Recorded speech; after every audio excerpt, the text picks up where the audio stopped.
Okay, so I don't really know the difference between a seminar and a workshop, to be honest with you, so I'm going to make you do some work here today, if that's okay. So thank you for that. Actually, I put unplugged, but actually we are going to do mostly unplugged activities and think through some things. But actually, I think it's probably worth saying that, you know, especially in primary, how much unplugged do I actually do in reality? Okay. And I think it's worth saying I actually mostly teach programming. Okay, but I think there are real opportunities occasionally, alright, to actually explain some of the principles and behind the programming we do in an unplugged fashion. Okay, so I'll be going through that at the end, and I'll be using an activity that I use really, really successfully, alright, in lots and lots of different schools to start with. Okay. Now, for those secondary people, I do teach Python in Year 6. I teach it very successfully. I have very, very good feedback from the students and their parents, but it's taken me a good year plus to learn that. I don't advocate that for most primary classrooms, all right, but I just put it there as something that can be done quite successfully with the right teaching expertise and understanding. You know. But anyway, let's move on. So I suppose it's probably worth saying I'm a big believer in small, judicious use, okay, of unplugged activities. Personally, I think actually if you try and do everything unplugged, I think the kids get bored pretty quickly, if I'm honest with you. But the right activity, the right place, the right bit of understanding, plugged in, working alongside some of your programming, fantastic. Okay. Although I have to say, when talking with some of my secondary colleagues, that, you know, there are some good opportunities for unplugged further up the curriculum that I'm not exploring. So there we go. So I'm going to start off by doing something with you which involves jam sandwiches. Okay. Do you know, trying to bring things over on the plane is always fun. Okay. So I had to go and purchase the plastic knife, okay, and I had to go and talk the people down at the canteen to give me a plastic plate, which is wonderful, and good old 7-Eleven for a few other basics. So here we go. I've got some things in front of you here, and what I would like you to do, first of all, is your task 1 is to write a set of instructions to program Bagge 2000. You notice I'm quite an old model, let's be honest, I'm getting on a bit. Okay, Bagge 2000 to make a jam sandwich. Okay, but I'm going to give you some primary level restrictions to start with. Things that I would do, I've done really successfully in my Year 4, Year 5 class, what's that? 8, 9 and 9 to 10 year olds. Okay. So, you know, just to give you some idea. Hiya, come on in, grab a seat. You're just in time to write some instructions for a jam sandwich. So, but you've got to use my basic programming language. Okay? So not basic as in the basic, you know, but this programming language. So here are the words that you need to use to actually program me to make this jam sandwich. Okay? Now, as soon as you've got a couple of ideas to start with, then just put your hand up and then we'll crack on, we'll try it out with Bagge 2000 and see how we've got on with it. So, got a pen and pencil, everybody? Okay, you have a couple of minutes to get going on this and to write some instructions. And I'm going to pick on you. When I do this with a class, I always make sure everyone has a little go. Alright, there's not many of us here. Okay, so if you haven't got any paper, I've got some paper at the front here. Okay, anybody else need some paper? There we go. By the way, you don't need to program me to move into here. I will be standing here just like that, ready to go. Okay? Right, go for it. Anybody else need some paper? And it's really important to say, it's totally okay to make a few mistakes. One of the things I really stress with all the children I work with is this is about debugging things. It's about trialing something, coming up with errors and then fixing them. One of the things we need to liberate children into is making mistakes. Don't make mistakes, they won't learn anything. Alright, and that's exactly the same for you. So I can see some of you not really writing down yet. Can't do it. You haven't got enough verbs for me. Okay. Really? My children can do that. How about the bread? Do we assume the bread is already out of the packet? No, the bread is in the packet. I tell you what, you know, let's it's exactly like it is. There we go, is that all right? That's better. Is that all right? Go for it. We do that. Fantastic. Didn't realise that. Now, it's not a trick, by the way. I'm not trying to make it. In fact, I did this with a set of primary teachers yesterday. We had a lot of fun.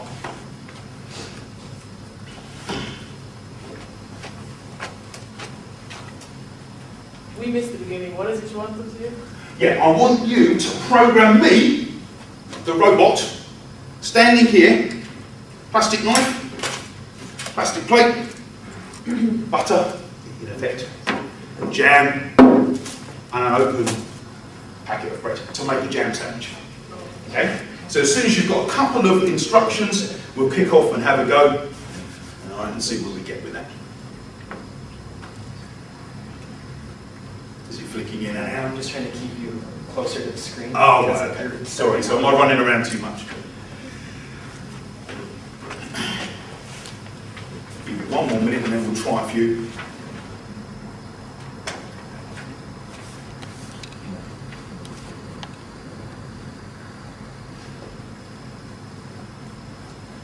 You should see the children's disdain when I first asked them to do this.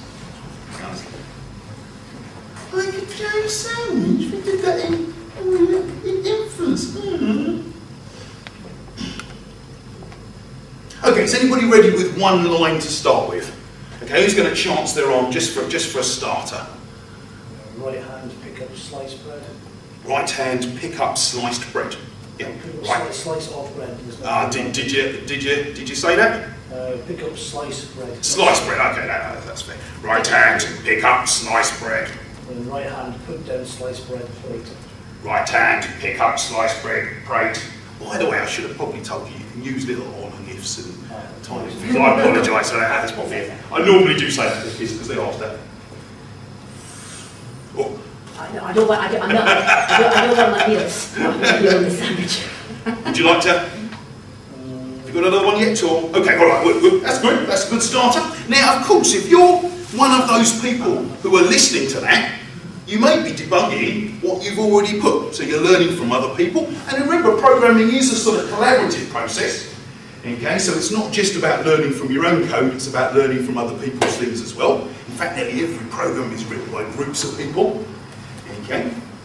Anybody else want to start and try a starting couple of... Do you want to go for it, sir? Go on, I'll pick on you. Alright, right from the start again. Yeah, go for it. Pick up loaf with the left hand. Pick up loaf with left hand. I was going to say open packet, but it's already open. Where did loaf come from? Pick up loaf. It's not on there. Okay, I'm being generous here. Okay, do not understand. Oh no, error, no loaf in my programming language. That's what happened. Now the first child who does this will make mistakes. So it's really important to emphasise that well done for actually having a go and getting in there. Okay, and that we've all got to have some trial, we've got to get in there, we've got to try this out, we will make mistakes, it's totally part of the programming process. Okay, we will produce bugs, won't we? It's not a problem. Anyone else? Go for it. Open packet? Now, have you written these down? No. See that? See, that's really tricky. I'm saying this, so sorry about this, but Really no. what I find is that there are always a few children who sit there and they actually start to read, first of all, and then when they realise that the mental cognition works, that actually they're making mistakes, they start changing it on the fly. So I have a cheeky person who sits over the back of them and has a look to see whether that's really what they've written. Okay, so nice little check. Right, anybody else? Or I've written it. Okay, go for it. Open packet. Open packet. Oh no, error. Do not know what hand to open packet with. Okay, anyone else? Go for it, sir. Left hand, remove, slice, packet. Left hand, remove, slice, packet. Put down, slice on plate. Put down, slice and break. Now, sometimes I'd be really pedantic and say left hand, put down, slice and break. I'll give you that one this time, Ken. And the next bit, if slice, heel, true. Sorry? If slice, heel, true. If slice, heel, true. Put slice in bin. Good man, yes. I'm not sure we've got the word Been fin on on there, have you? I like the idea though. Okay, anyone else? Let's have somebody else. Let's have one, gents, here we go. Let's have the computing scientist if we can work this one out. Go for it, sir. Right hand up bread. Right hand, pick up bread. Right hand, pick up bread. Give slice. Did you say slice? Did you write slice? I didn't write slice. Okay, right hand, pick up bread. Cool. Yeah. Okay, next instruction. And Okay, but you can see where you need to debug, can't you? That's brilliant. Okay. All right. So it's not actually as easy as it looks, is it really? Okay. And certainly the disdainful looks of my pupils when I first tell them to do this, all right, changes quite rapidly into something else once they have a go at it. Right, let's have a couple more people. Excuse me. Right, give us one. Go for it. Give us what you've written. I haven't written anything yet. Oh, naughty, naughty.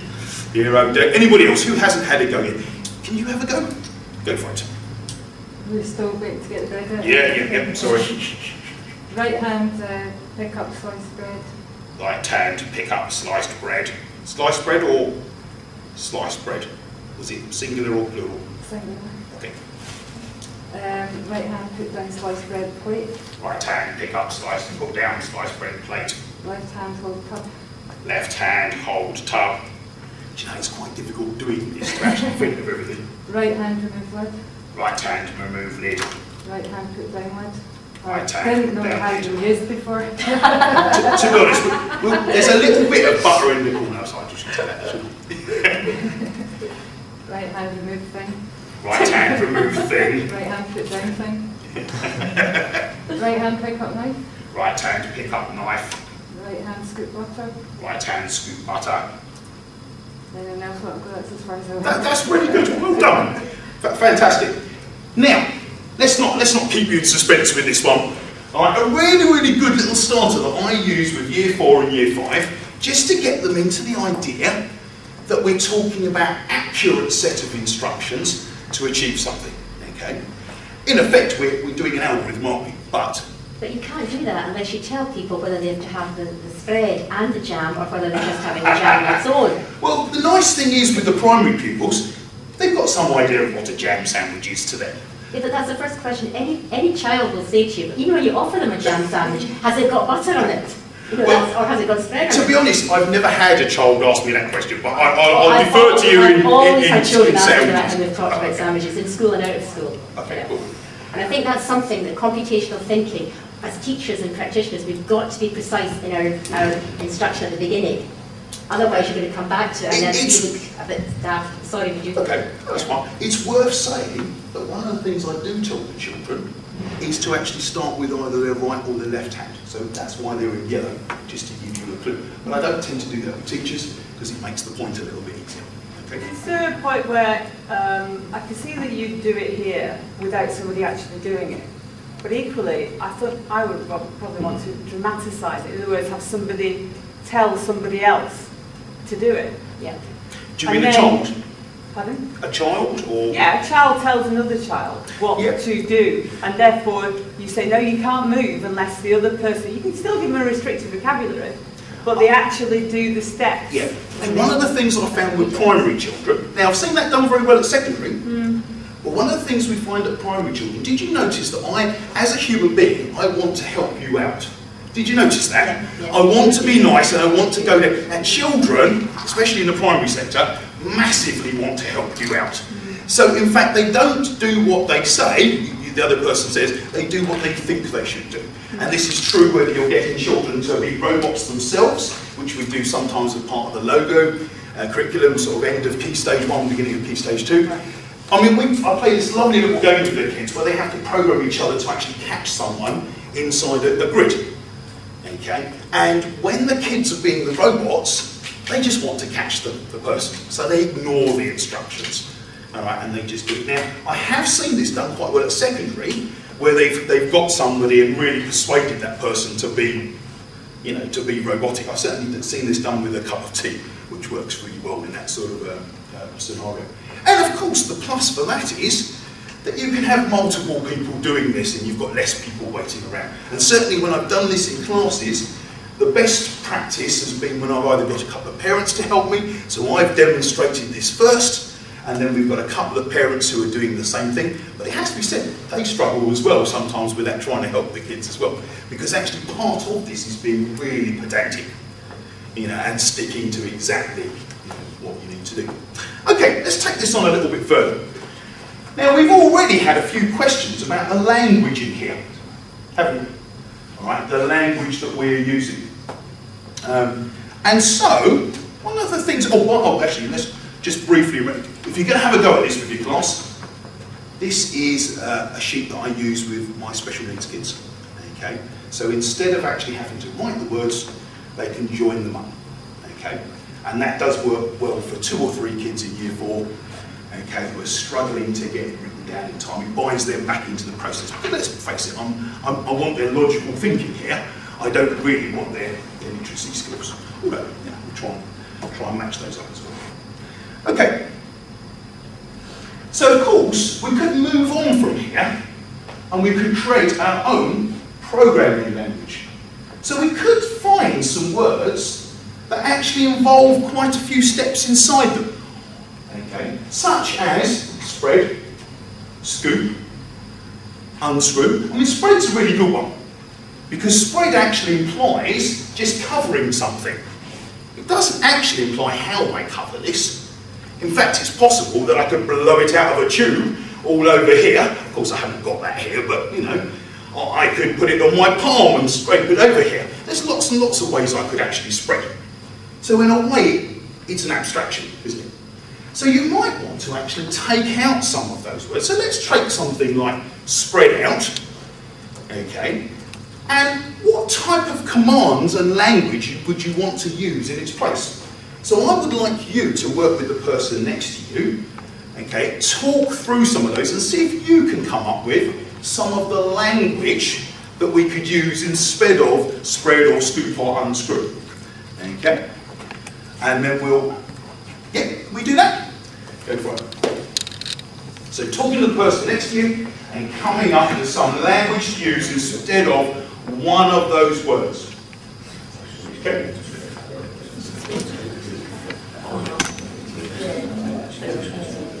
It's not an easy task.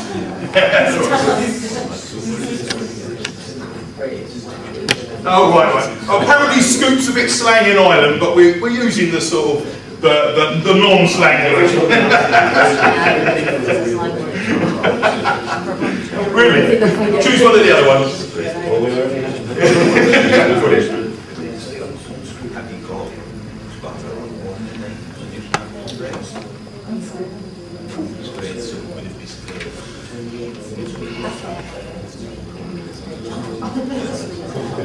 So that's what you can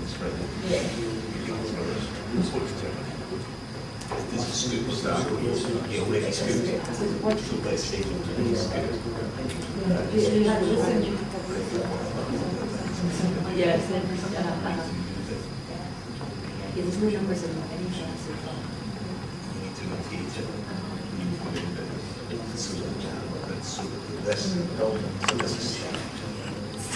Okay.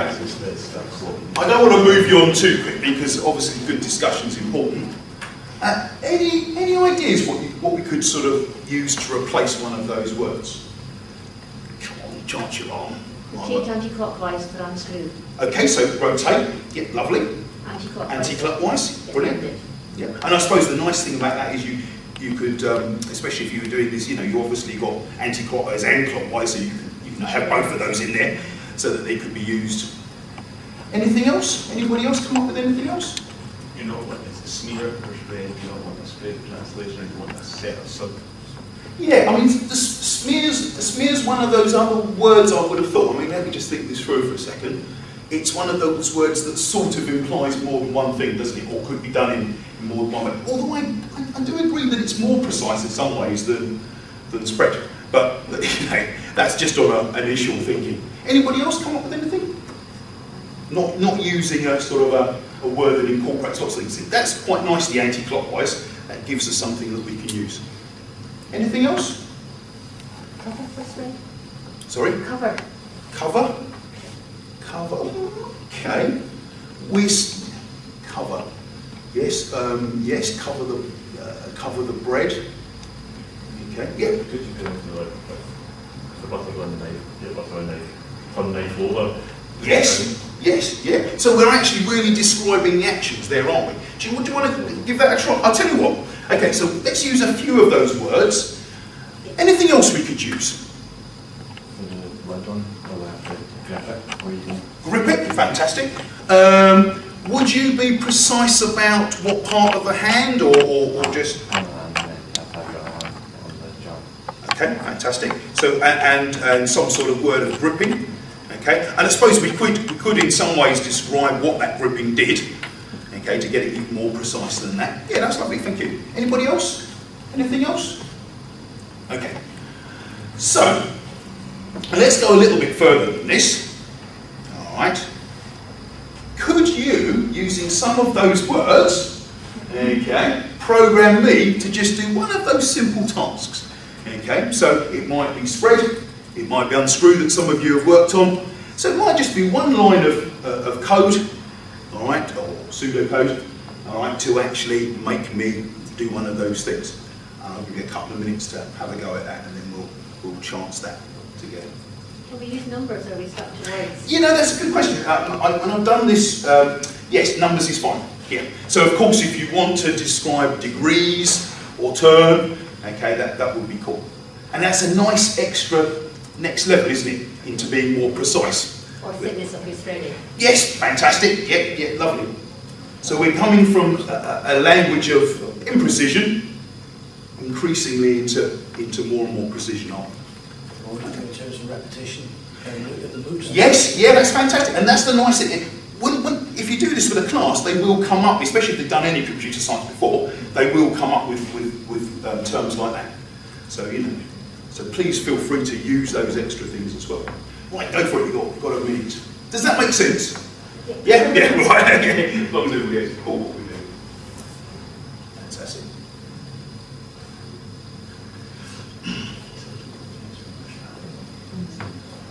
If it helps, I gave this to a group of secondary master teachers recently, and it was quite interesting, the results. Okay. If it's spread, are you starting to talk about the knife? I think you probably could start, yeah, if you wanted to, because we're only just describing the process. Yes.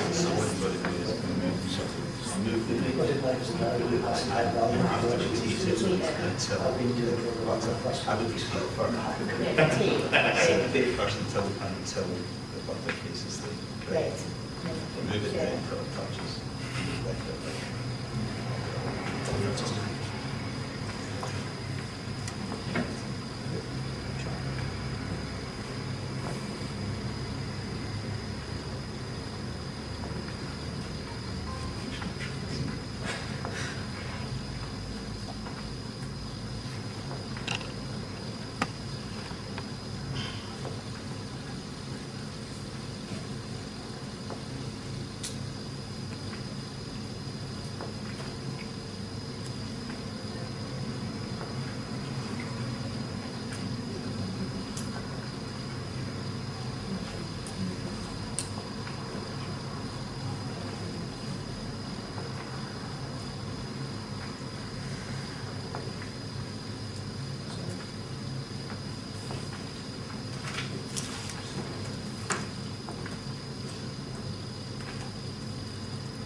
How we doing?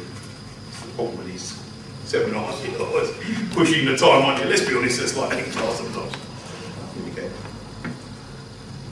Does anybody want to try one? And I'm more than happy for you to set, if you want to tell me to put butter on the knife first and we'll start from that position, that's totally okay.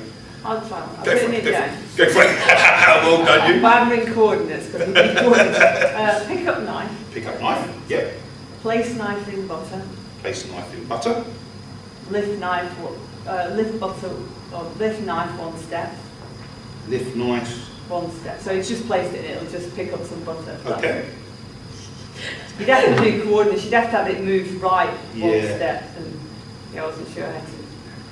It's a difficult one now because How you get butter? in effect it's, yeah. You'd have to lock the position of the butter space and then define that where it is when you put it. Okay. Anyway, fine. Yeah. Turn left, quarter turn. Turn left. Is that Sorry, the whole turn of my right. trunk? Turn left, quarter turn. So turn quarter turn. Quarter turn. Right or left? Sorry, you I'm said sorry, left. Did you say left? It's anti-clockwise, sorry. Anti-clockwise. Turn left, quarter turn anti-clockwise. Okay, I'm going to assume that's my trunk. Yeah. Okay, yeah. Lower knife one step, so you've gone up one step, so you know lower Yeah, right one yeah. step. Place knife, so you should have placed the knife on the bread now. Yeah. Move knife one step left. So hopefully that should follow. Okay. Lift knife one step. Turn clockwise, quarter turn. And then it's fine. I'm not going to That's good. That's good. long enough to get to No, that. no, but it's not an easy thing, is it? And I think it's very important to.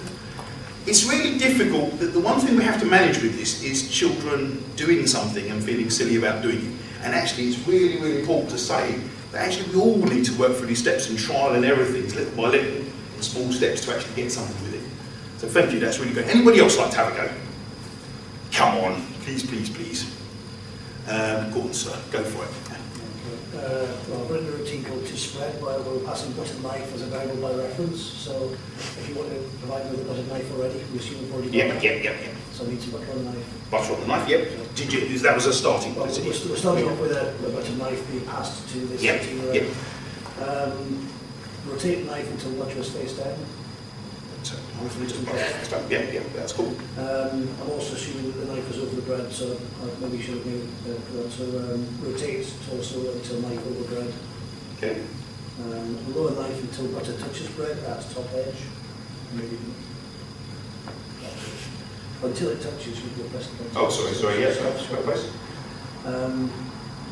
Move knife towards edge until edge is reached. Let's not tell the university about that one.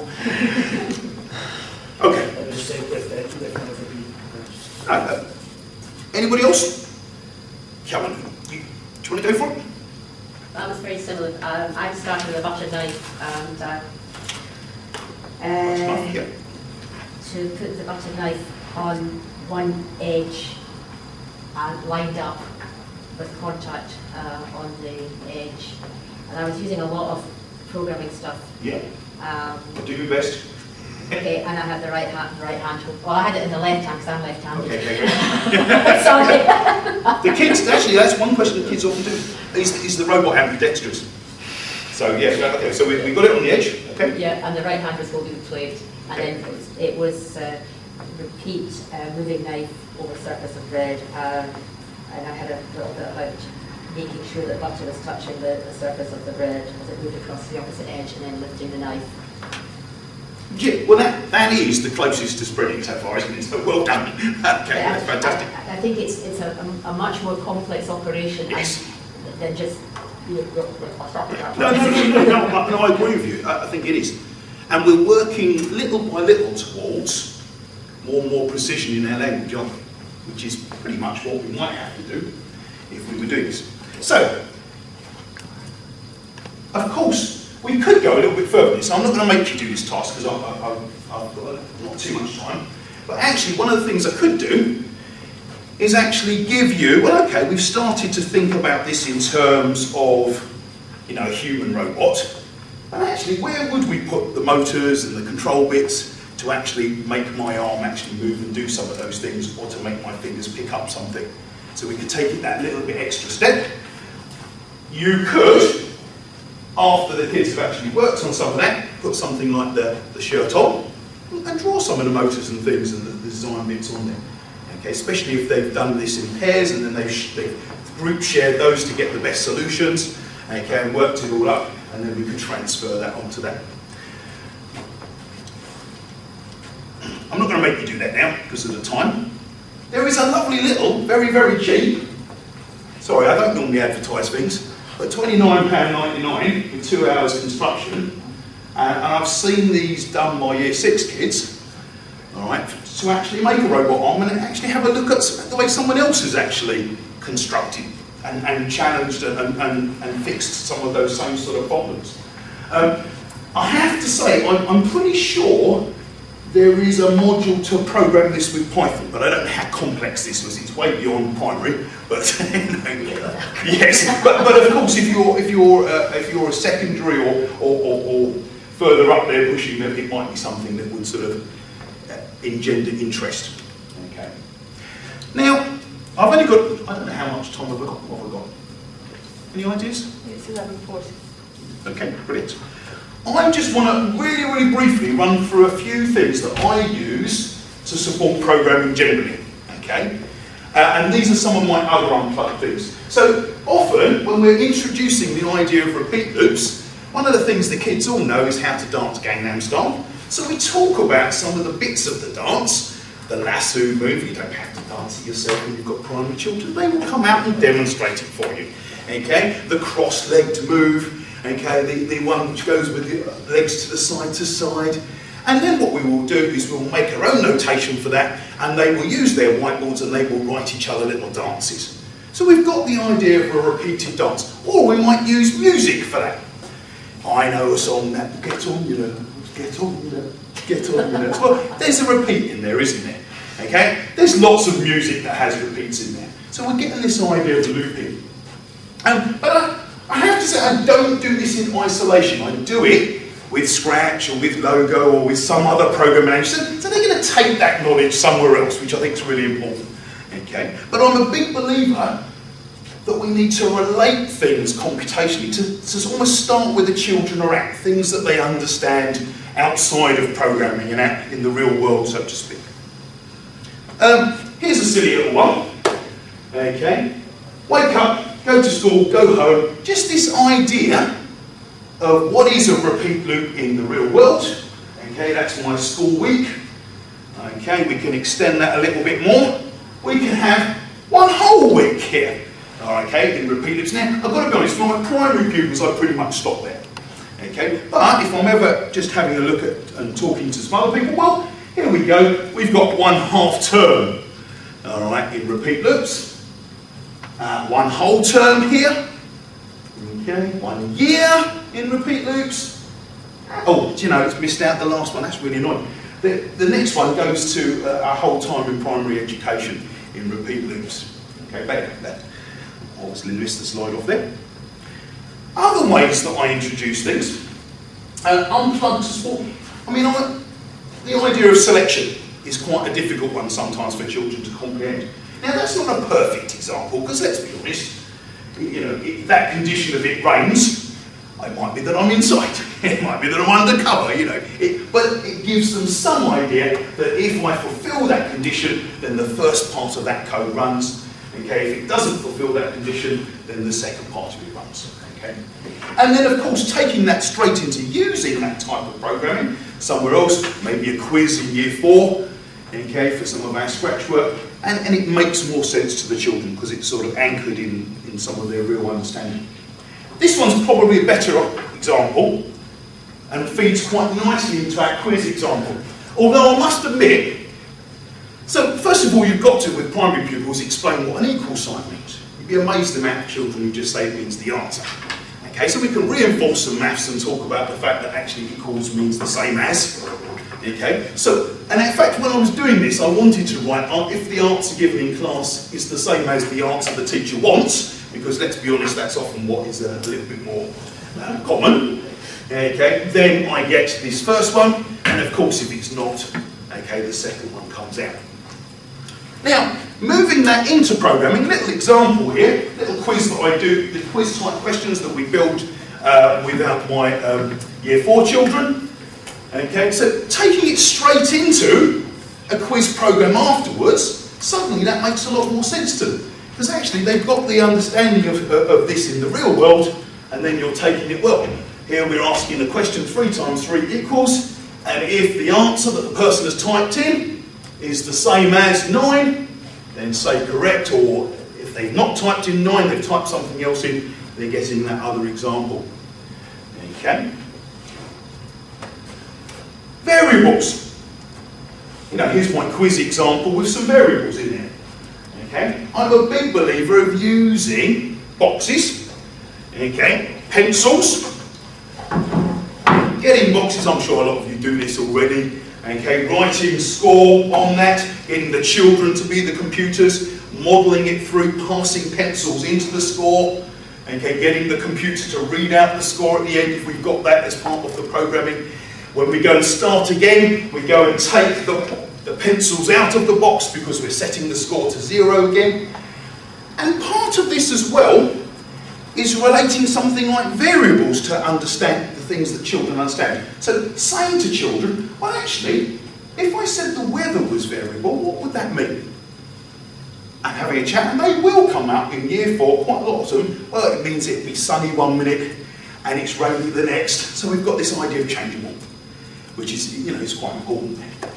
As part of that, the other example I often give is my 6-year-old daughter. I say, well actually, my daughter, her mood is very variable.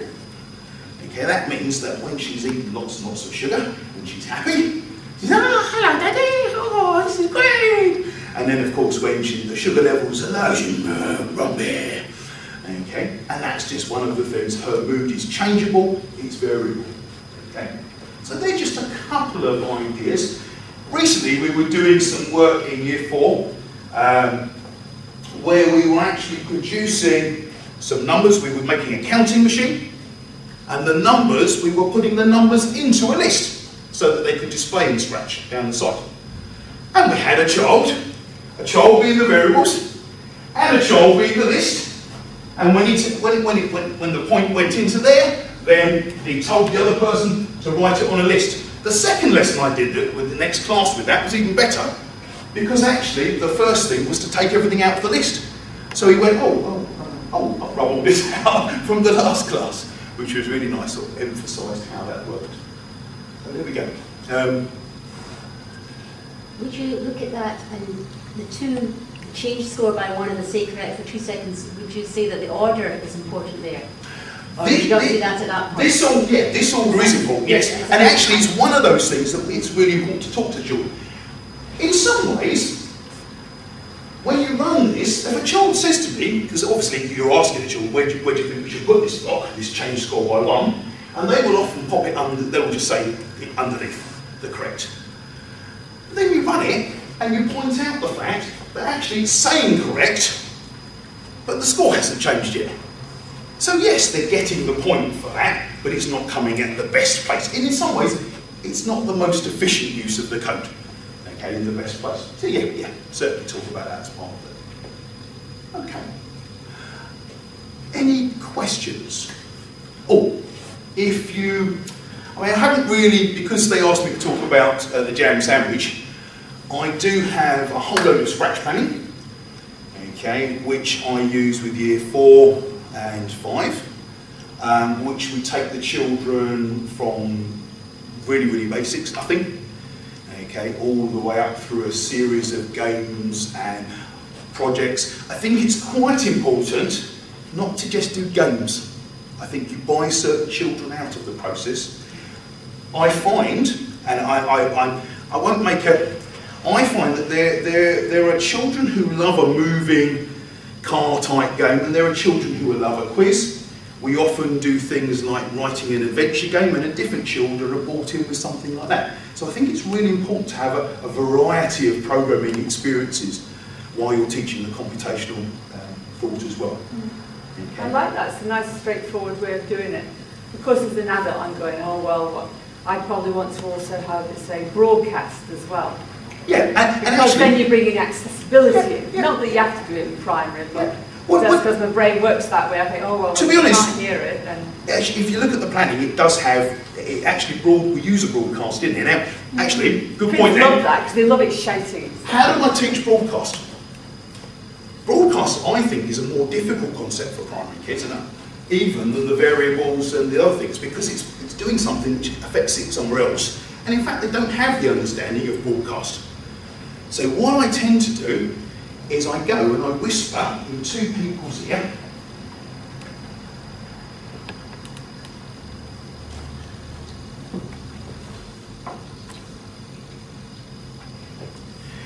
Now, I am going to broadcast a code word to you. I'm going to say the word fish. Okay? Now, actually, most of you, you've all picked up that word fish, but you're not acting on it. And at that point, of course, I'll be encouraging you to do it again. I won't make you do it again now.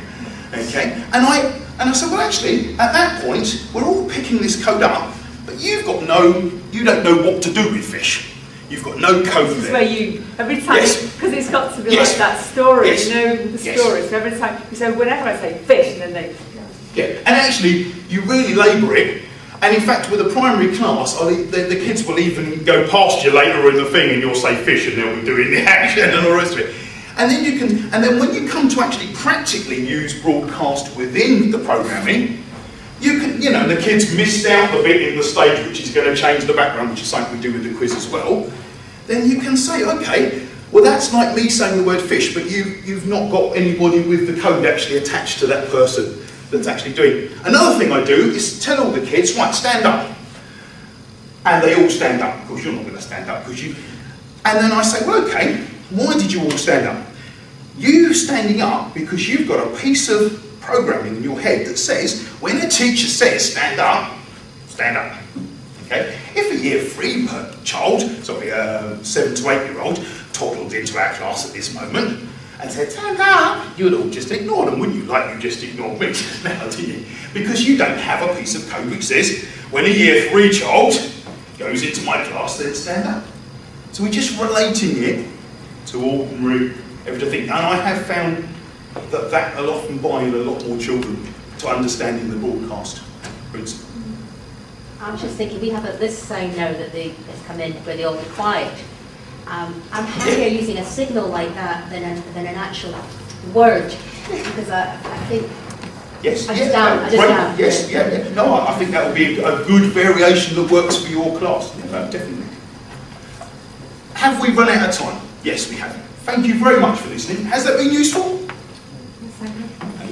A little bit, yes. Well, you mentioned something about resources. Yeah, okay, cool. For that or something like that. Right, I have loads and loads of resources. My website is code-it.co.uk. It's on the top. Okay, I have lots and lots of resources for Scratch, for Python. I have a good description of what some of the computational thinking means for primary teachers. Okay, and lots and lots of resources. All of the resources I've used today are all in there, including things like the if-else selection ideas in the real world. They're all on there that you can use if you want to. And please feel free to make use of them. Thank you. great, thank you very much. Thank you.